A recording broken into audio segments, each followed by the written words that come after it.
आ जाओ, आप दोनों बहनों भी आ जाओ। पिछले साल इन दोनों बहनों ने भी यहाँ से टॉप किया था।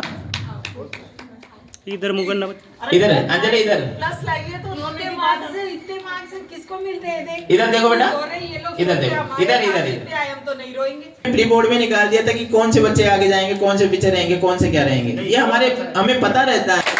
अब मैं हमारे बीच में सरपंच प्रतिनिधि नंचू जी बैठे हैं। भाई साहब, मैं आपसे भी चाहूंगा बच्चों को शुभकामनाएं। नमस्कार, फिर से आपका स्वागत है आज की बात चैनल के अंदर। फिलहाल हम पहुंचे हैं उग्रवास गांव के अंदर, जहां पर आपका क्या नाम है? अंजलि यादव। अंजलि यादव ने पूरे गोविंदगढ़ ब्लॉक को टॉप किया है सरकारी स्कूलों में पढ़ते हुए। साथ ही जो यहाँ का जो वातावरण देख रहे हो आप, किस प्रकार से, इधर से घुमाइए सर, जानवर, खेती, साथ में मकान की कंडीशन भी देख रहे हो, बाबा जी भी है। और फिर ऐसी परिस्थिति के अंदर रहते हुए ही कहते हैं गोदड़ी का लाल मैदान फतेह करता है, उसी प्रकार से ये भाई ने भी फतेह हासिल की है। तो इसकी मुख्य ज़बानी सुनते हैं कि किस प्रकार से तैयारी की और किस प्रकार से इस मुकाम पर पहुंची है। मैंने अपने एग्ज़ाम की तैयारी अपना घर का काम करते हुए फिर किया, और मतलब मेरी दिनचर्या देखे तो उसके अंदर मैं सुबह उठती थी 4:30-5 बजे, और उठते ही मैं सबसे पहले मतलब हमारी ज़्यादा गाय भैंस है तो उनका गोबर फेंकना। लगभग कितनी गाय भैंस है आपके पास? लगभग 50 से 55। 50 से 55 गायों भैंसों का काम करते हुए ये बच्ची पढ़ रही थी। और मैं चारा वारा छाड़ना, जैसे यहाँ पे साफ सफाई करना सामने, फिर उसके बाद मैं तैयार होकर स्कूल जाती थी। और हमारा रोजाना पैदल ही आना जाना होता था। और फिर मैं आके और फिर थोड़ी देर आराम करके फिर अपनी पढ़ाई करती थी, और फिर शाम को वही काम करके, और फिर उसके बाद में अगर टाइम मिलता था तो मैं पढ़ाई करती थी, और फिर रात को मतलब लेट तक पढ़ाई करती थी। पशुपालन के साथ साथ खेती का काम भी करते थे क्या आप?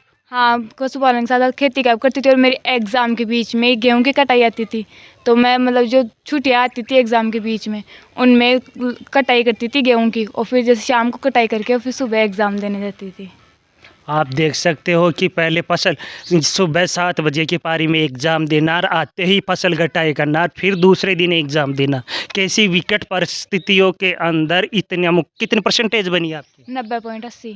90.80। और जो बच्चे बड़ी बड़ी आलीशान बिल्डिंगों के अंदर पढ़ रहे हैं, एसी की हवा खा रहे हैं, बड़ी बड़ी स्कूलें हैं, उनसे होटलों से भी तुलना करें ना तो कम है। उन स्कूलों में पढ़ने वाले बच्चे इतनी परसेंटेज नहीं बना पाए जो इस बच्ची ने मुकाम हासिल किया है, पूरे गोविंदगढ़ के अंदर नाम रोशन किया है। आप अपनी सफलता का श्रेय किनको देना चाहोगे? मैं अपनी सफलता का श्रेय मेरे दादा दादी और मेरी मौसी और चाचा को देना चाहूँगी। उनके साथ ही मैं अपने अध्यापकों को भी देना चाहूँगी।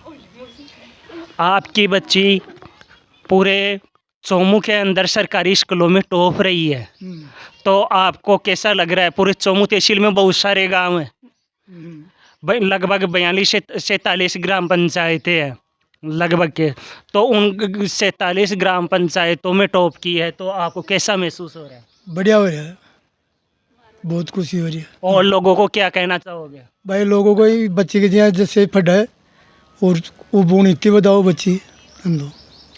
खेती का, ये पढ़ने के साथ साथ खेती का काम करती थी, किस प्रकार से पढ़ती थी आप बताओ?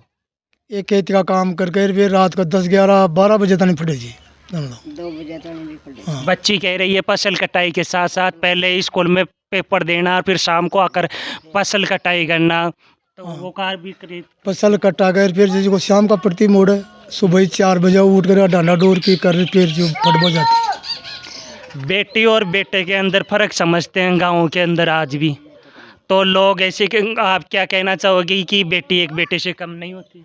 बेटे से कम नहीं होती साहब, बेटी तो बहुत अच्छी होती है ना। जैसे आपका नाम रोशन किए, एक बेटा होता तो बेटा नहीं कर पाता। आज राजस्थान के अंदर मालूम है कि जो राजस्थान माध्यमिक शिक्षा बोर्ड अजमेर का जो रिजल्ट आया है, उसमें जो सबसे ज़्यादा परसेंटेज बनाने वाली बेटियाँ ही है अपनी। बेटी है ये सब, बेटे तो नहीं बनाते। हाँ, तो बेटे को तो खूब पढ़ाई के साथ साथ मोबाइल का भी यूज़ लेती थी क्या?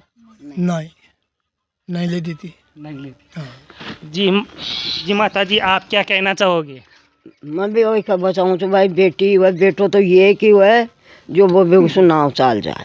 बेटियाँ जैसे तो बेटो भी कौन वर अतरो काम करे, और पाँच भी हमारी बेटियाँ और आँख मगा ले साली को चमनी दिया जोर पाँच फटती। दीपक और चिमनी जलाकर ये फटती थी, लाइट चली जाती थी तब। लाइट तो डाणिया से जो चल जाए आधी हाँ। फ्री रहते तो आज चमनी दीपक जला के पाचे भी फटती थी। कहते हैं कि फडीली की बेटी दो परिवारों को शिक्षित करती है और बेटा एक ही परिवार को शिक्षित करता है।